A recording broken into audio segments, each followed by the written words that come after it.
Welcome to the Recovery Stories podcast, bringing you stories of hope, healing, and triumph over the bondage of addictions, mental health struggles, trauma, and dysfunctional family systems. Our courageous storytellers have chosen to live their journey out loud in order to show others that they don't have to suffer in silence. The stories you will hear are raw, real, and may involve graphic and triggering content.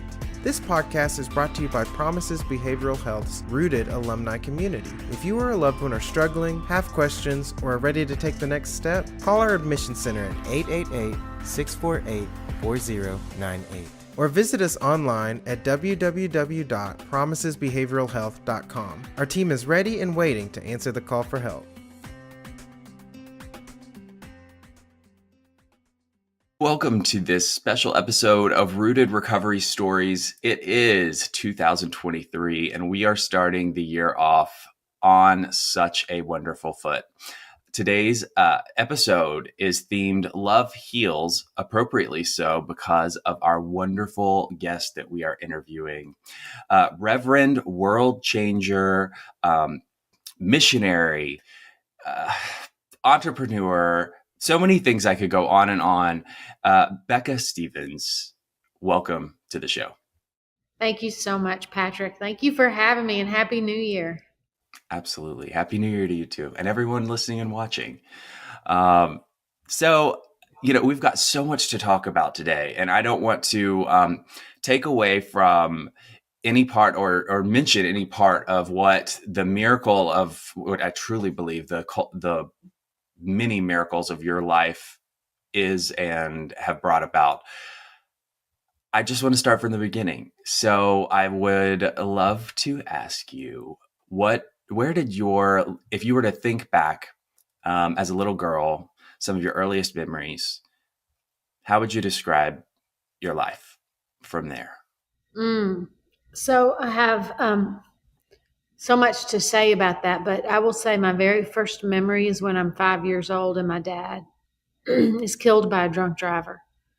That is my actual first clear memory. And then I go from nothing to everything. I remember the clothes people had on. I remember how many people were in our house and how much food there was and people touching my head and shoulders.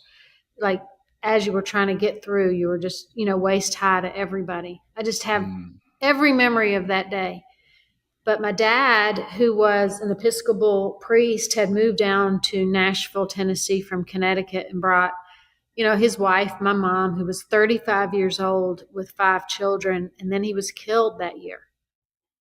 Wow. And he was actually killed on my mom's birthday. So it was this crazy day of the two of us that were the littlest ones, were not at school, but they had to go get the siblings. And we didn't hear for hours that he had died. We just saw this house get packed.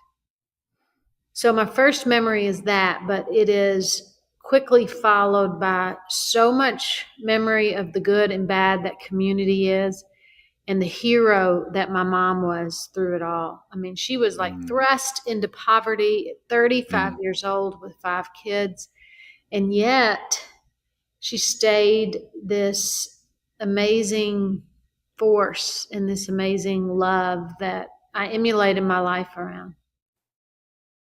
Wow. Do you remember, did you process that at the time? How did you know what I mean? It's weird. So he died on November 22nd, and what the response from the community was for this new widow with 5 kids was everybody sent a Christmas present. And so right after my dad had died, it was like our living room started filling up with Christmas presents. And I remember thinking oh my gosh, this isn't that bad. It's not that bad. I didn't know how to process this, right. And it was forever and all that. But you started seeing the ramifications of really the whole trauma that was inflicted on the family. And I didn't process it. I mean, and what happened was right after that, in the spring of that next year, so I just turned 6 years old, one of the elders in the church started sexually abusing me, which is what happens, when you get a trauma in your life as a little kid. Other traumas just starts snowballing, and people who want to take advantage of people who are vulnerable. Of Hmm. course, it's like, oh my God, I just lost my dad, and there's this man that's coming in to rescue us. It's amazing, and it was horrific, and that lasted several years.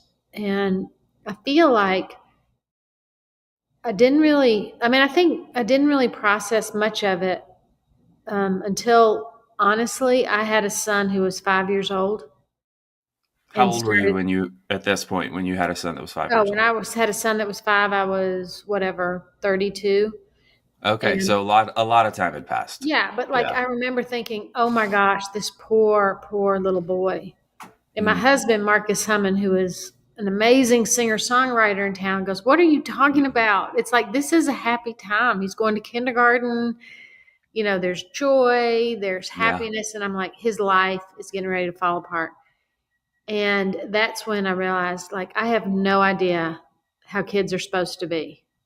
I have no Mm, idea um, how I'm supposed to let him go. And that's when, that was right around the time I started Thistle Farms. And that was right around the time my husband was on the road for Columbia Records. And that's when I think I did my most sincere, if that makes any sense to you, my most sincere processing.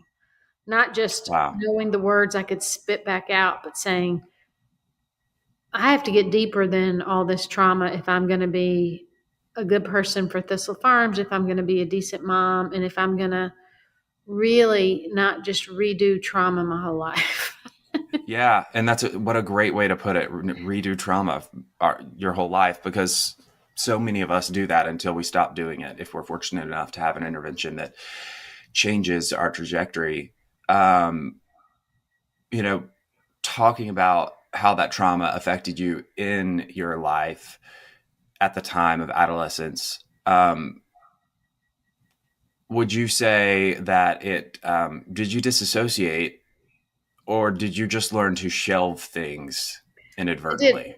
all of it. I tried to do a little bit of everything. Mm, Of course, again, without knowing, I was a dabbler, I guess, because I definitely acted out inappropriately um, in many, many instances, mm, especially with younger guys. I mean, you sexualize a kid at 6 years old. That's just the reality of it. yep. I was a superhero in school. I mean, I went to Overton High School, didn't go to that many classes, but just aced everything with, what's it called? AP classes. Just, I mean, like I Hmm. was overdoing all that stuff. And I would say that, um, you know, the anorexia and bulimia never hit me. It hit my sister, one of my sisters that was 18 months difference with me in age, Mm, much harder.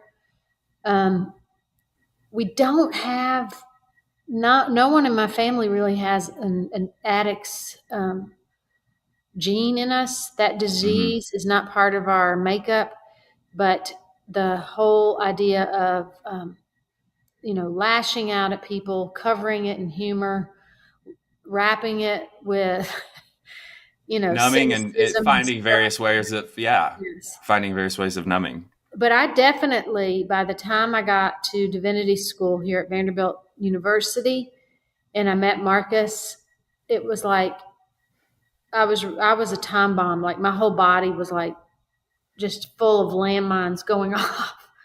And Yeah. that's, and he stuck with me through all of it. I mean, he was amazing and he has continued to be. He's my husband of 35 years now. And I mean, I credit him as much as any therapist or trauma informed growth or creative outlet that I've done with how, you know, even though all of that stuff is still a part of my life, it doesn't really define me anymore.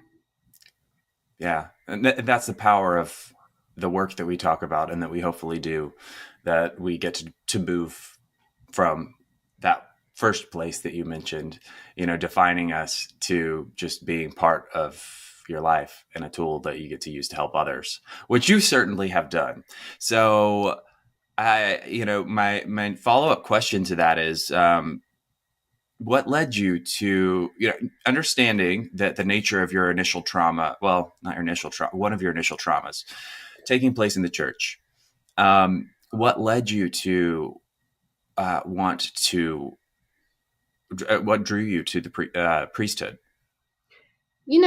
I think one of the areas that I was super lucky in is all the stuff that happened, including the sexual abuse that happened right inside the church. I never confused that with God. I always knew it was messed up dudes. Like, I never Mm, confused all that. And so it wasn't like I had these issues with this idea that there's this God out there, because my mom taught us from the get-go, God is love. It's just about love. It's not about anything else. So I never had all that baggage so many people have. Like, mm, I didn't have it. I mm. didn't have it on, why was your father killed or why did this happen? It was just like, God is love that walks alongside in a beautiful, deep way, calling us to be love. And that's all it was in my whole family. So that's one of the things I'm so grateful to her for. She forgave the guy who was the drunk driver of the truck, the semi truck that hit my dad. Forgave him. She was a miracle person. She was the director of St. Luke's Community Center, right down the road from where both of us live and work. It's right on New York Avenue. I don't know if you know Yeah. St. Luke's Community Center, but Yeah. it's an amazing spot. Wonderful. Gosh, what a wonderful woman. And it is no surprise to me that, you would take the tenets of her heart and move forward in such a way that you have. So you go to divinity school, and what happens from there? How does that go for you, and what chronologically led you on your path to the next thing? So I already knew at that point I was working with women in prison. I was working with women on the streets, whether it was just doing feeding programs or going out and, you know, working with other not-for-profits and delivering piecemeal stuff. But I knew what I really wanted was to create a sanctuary where women could come and live free for 2 years without paying rent and without anybody telling them what they had to do. Mm-hmm. That I knew in my own life, money was the most stressful. Not feeling secure and safe, meaning I needed I needed home. And then the third one was authority was the worst for me. If somebody told me what to do, I would run and do the opposite. It was like, it's just because it's not safe, and it's like you have to do all this stuff around it. So I knew what I wanted to do. Right, even before I was ordained, is say, look, we can get women out of all these systems and just create a home where creativity and love can thrive. And let's see what happens. What year was that? So I graduated from divinity school in 1991, had my baby, and got ordained. But it wasn't until about 1995, when I had my second child, that we opened the first, test run of Thistle Farms. And then Thistle Farms officially launched as its own not-for-profit in August of 1997. So beautiful. There are, not to diminish the work of many other great nonprofits in the city of Nashville, but working in the behavioral health field, I see the need so much because I work with, and I see, I see all the levels, but I work for a large corporation where we serve people with insurance, whether it be, oh my goodness, we see people with private insurance. We have treatment centers that are also Medicaid. But if you think about access to care, somebody who's got Medicaid has had the support to get them involved with even getting in line for services with the government. And I bring this up to say that even today, fast forward, the decades since Thistle started, the need is so great because for people who are women, men, people in general who are that fall into homelessness, addiction, you name it, human trafficking, the resources aren't enough. And by the time the things that people are doing to survive, get to the point where there's some sort of window of opportunity that they're either asking for help or someone that loves them enough in their life is saying you need help, and they're like, okay, they kind of want it. There still is such a huge need, but for those out there that aren't in this space with us, that don't realize, whether you fall into human trafficking, whether if you struggle with addiction, severe mental health, homelessness of any kind, like I said, or human trafficking, or it ends in, we're all a yet, it continues to get worse and worse and worse without intervention and without help. And so, I constantly say, while my story is different and I'm, a male, this is, I got sober 11 years ago and was fortunate enough to be able to go to a treatment center. But I know beyond the shadow of a doubt, if I had continued to go down the path that I would have ended up having to do things that put me in a place that I already was putting myself at high risk, in high risk situations to survive and get my needs met at the time. And so I say all that to say and prepare, those who are viewing and listening and may not have the background and understanding of all of these things with which we're talking about, and the demographic and when I say demographic, you know what? It's not one demographic. That's what I'm saying is it's the yets, because these things that you're talking about are as we know, they're no respecter of status of life. People and the wonderful documentary that came out about Thistle Farms depicts so well how women from all walks of life have ended up needing the services that you provide. And so I'm curious to hear your, were you aware at the time when you set this up that you would be helping women not only from the streets, but women that really landed there from all across the spectrum? Did you know that was in the big picture, you were going to be, aiding people across that full spectrum like you all are today? I think I did. I think I knew it from the very beginning that we were going to be crossing a lot of boundaries and lines, and I wanted that. I wanted to think, even though it was a small idea starting with 5 women, that at some point, we would be a global movement for women's freedom. And I think I knew that because I wanted to create a home exactly how I would want to live in a home. Mm-hmm. So I was doing something that I thought was beautiful, that I thought was worthy, that I thought was safe.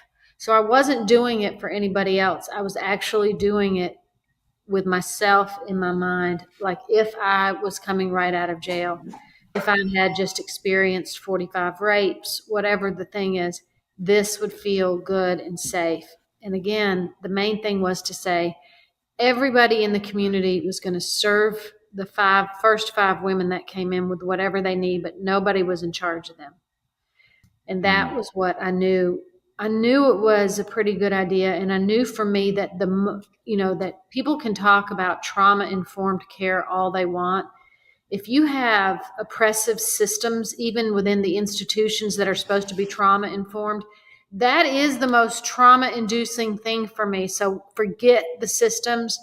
Don't go straight to policy. Let's just be a community. And that's the most trauma informed I know. So beautifully put.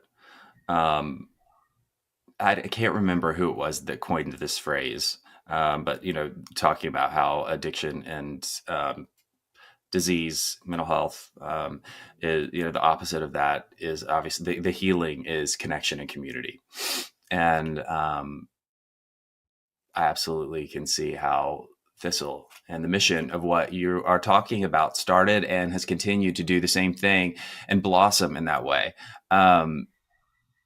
Also just wanted to compare and contrast how, when we'll get there, Thistle is a global enterprise, nonprofit now, literally changing the world in huge ways, and started with 5 women that you said, I'm going to love, and I'm going to make sure they're in a safe space and community. And you scaled that in a healthy way through the years.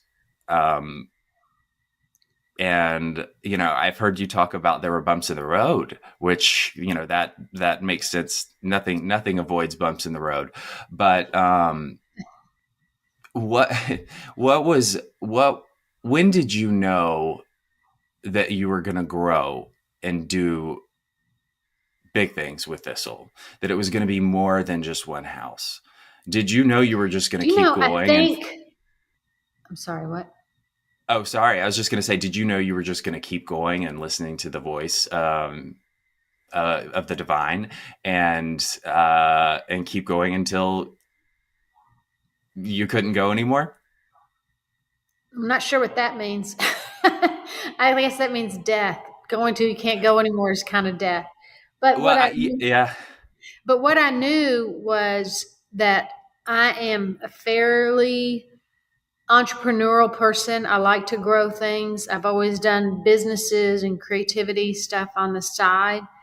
And so I wasn't thinking when I opened a house for 5 people, okay, well, this is it. I was ready to go.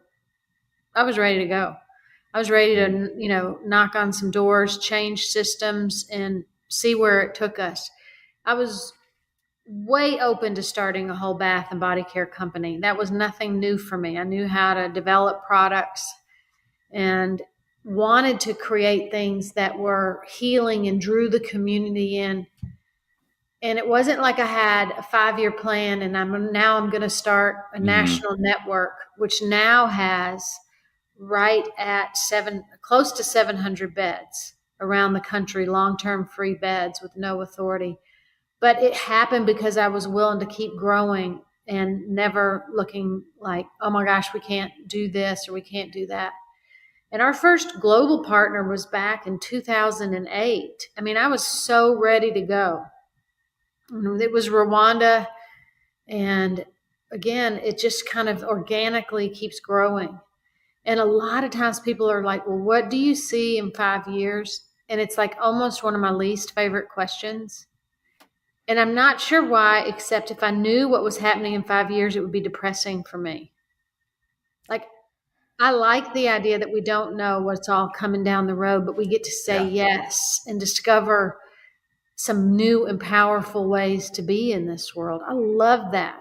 I know what I'm doing this spring. I mean, my calendar's set for Kenya and Botswana and Oaxaca and Nepal. I know what's headed, but I have no idea.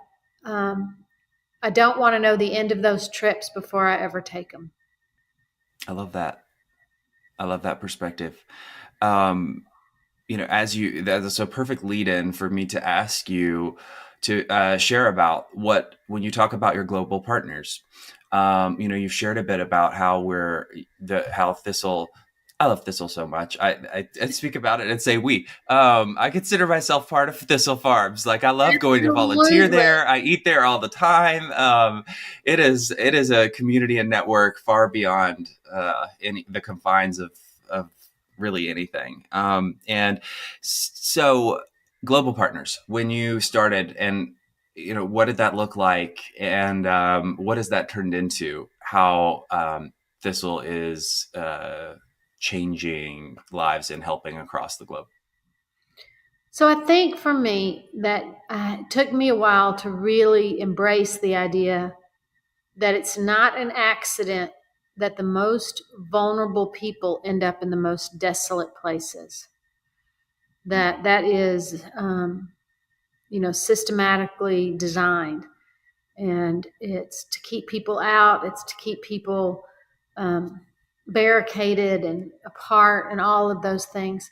So the more I realized, if we're talking about human trafficking and we want to remove those barriers, we have to continue to enter some pretty desolate spaces. And so we've been doing that little by little over the years with some resistance, because people are like, no, this is a U.S. thing. This is, we own it in Nashville. We own it in the U.S. And it's like, no, we are housing and jobs from anywhere in the world to get women to begin to grasp what their freedom looks like. Whether it's the ability to create something, or the ability to dress your children how you want, or the ability to say no to a man, whatever that looks like for them, or to be able to be an advocate in their courts and to put down drugs, just freedom in general. It's an amazing concept that we are all, working towards. But when I realized that what we could bring to the global stage as Thistle Farms was a concept called shared trade. And all it means is this, is that it's a friendship first model that's not just about this market chain where we buy things from a producer and use them as a consumer, and the producer is the most poorly paid person.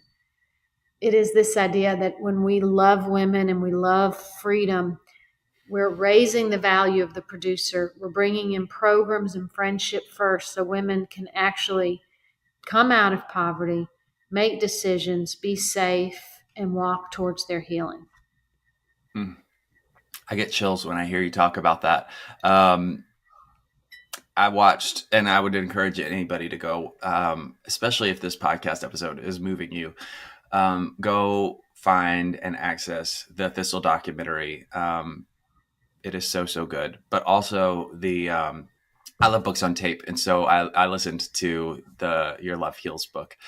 And, hearing you talk about this and all these things, gosh, it is, I don't know how it could not be inspiring to anyone listening or reading about your words, mission, what you've done, and what you are wanting and going to do.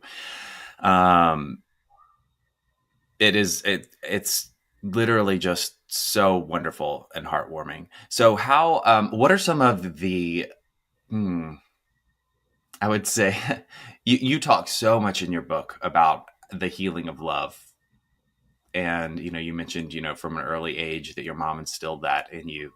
What are some of the biggest examples that have really that you cling to when you talk about love heals,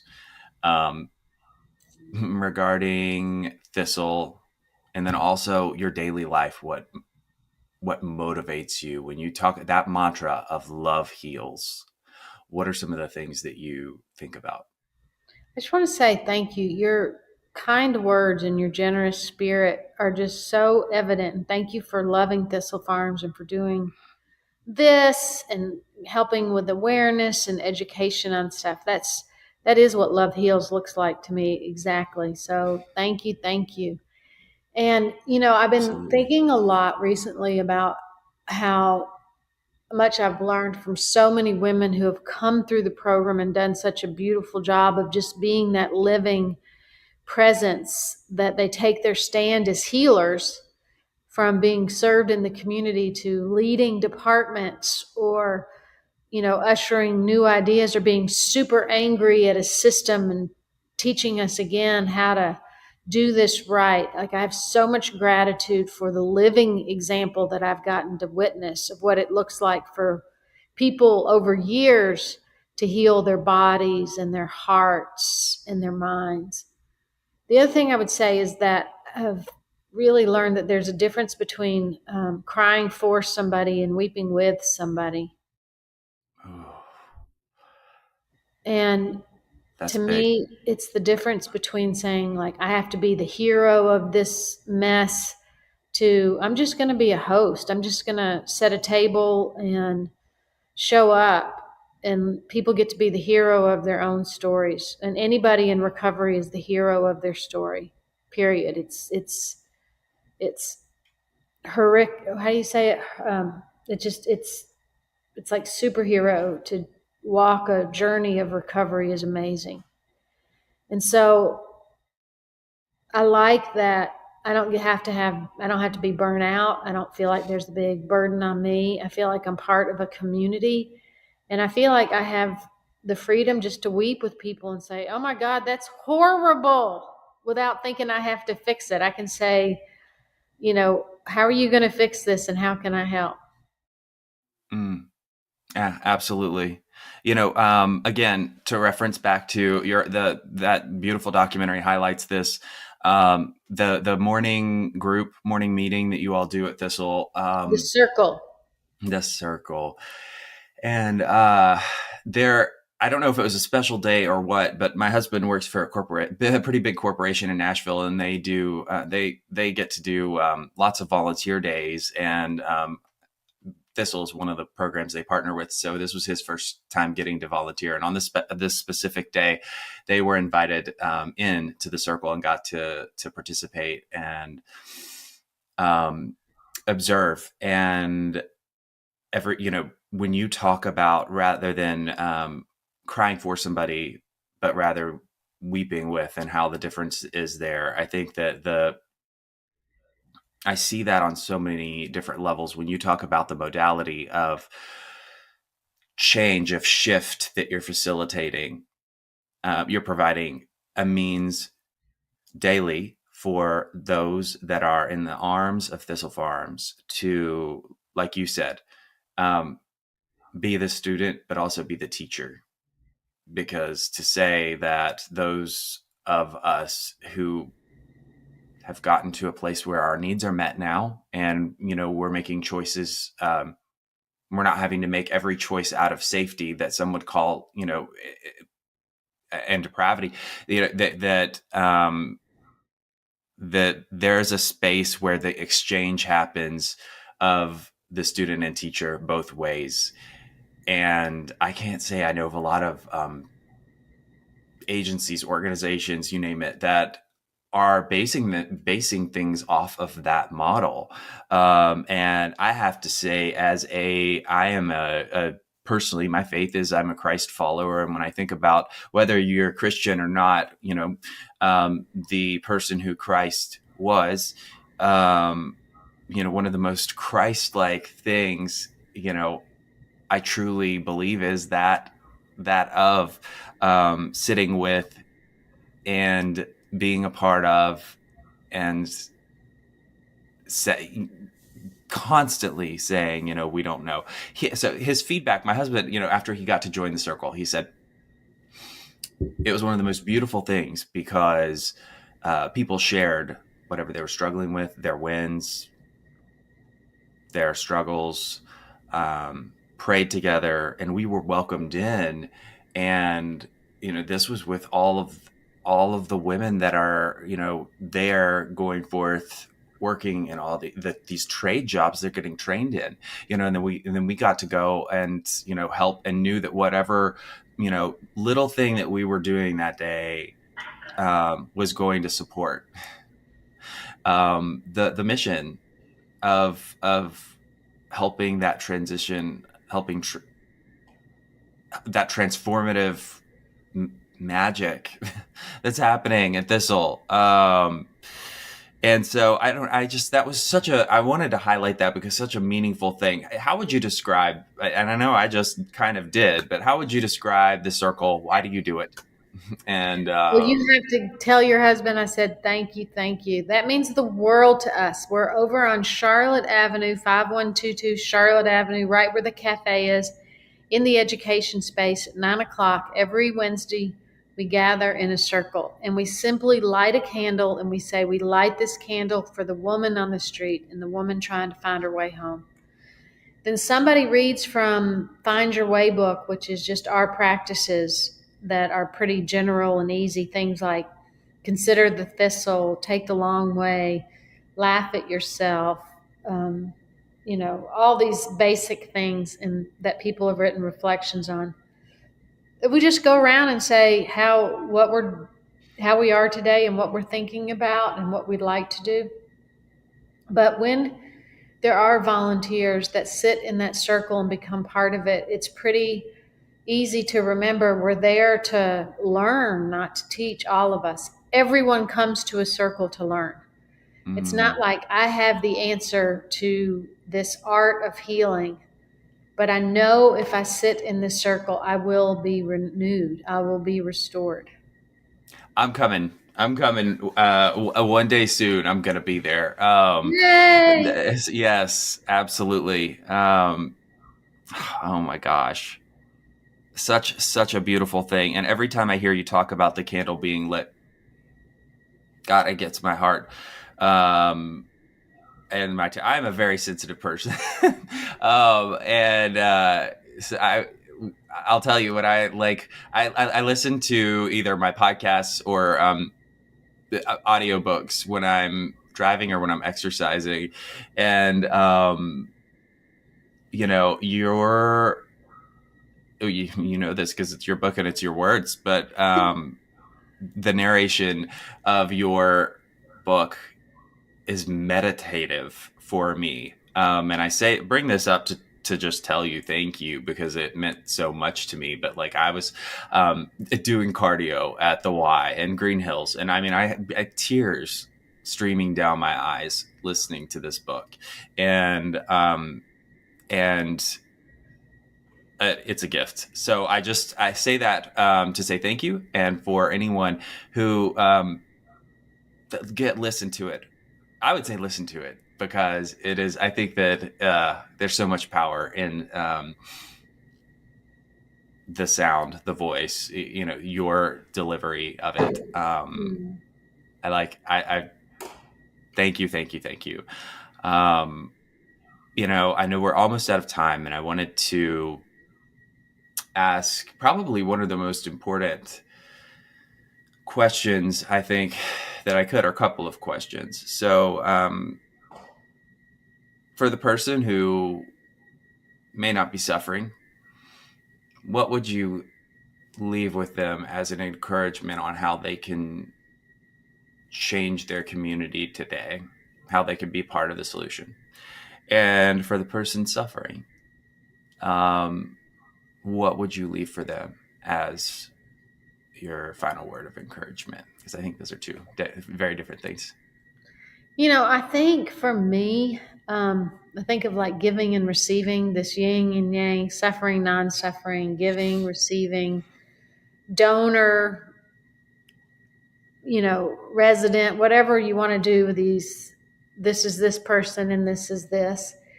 Is that the only thing I'm interested in is the cross points of that. Where in the exchange, we all fall in love and see the face of God.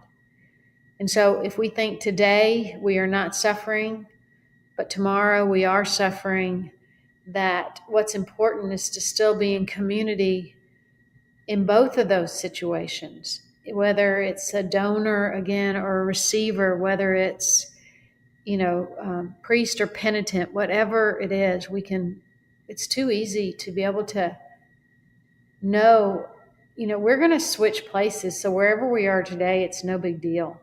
It's not forever. And so for what I would like to say to people is, we don't need to walk. We need to run to safe community where people are holding each other up and holding each other accountable, that you can do your small part with great love with other people to make a difference so we are a more loving world. That's all I really want to say. That's all. Oh my gosh. I feel like I just have to take such a huge breath. Those words are so very powerful and meaningful. And I think that I'm sure you've been told this many times, you've been gifted with a very unique perspective on viewing humanity, the world, yourself, other people, and healing. And I think that I know that I am grateful for the words when you speak. They cause ripple effects, that you'll never know how many of these lives that you're changing. You've changed mine. You've changed so many others. And I hope, and I know that this episode is going to go forth and do the same. If you would like to get involved or find Becca's book, All Things Thistle Farms, we'll have all the links down below in the show notes. And I would encourage you and ask you to go do the research and get connected to this wonderful organization. And if you can, please give, because this is one of the best organizations that your money could go to. You could also buy some really, really, really great gifts at any time of the year for yourself or family members, friends, from their store that will go on to make a huge difference. So with that, Becca, thank you so much. And I will close out the way I always do and say that it is never too late to start loving yourself, and you're only ever one decision away from a completely different life.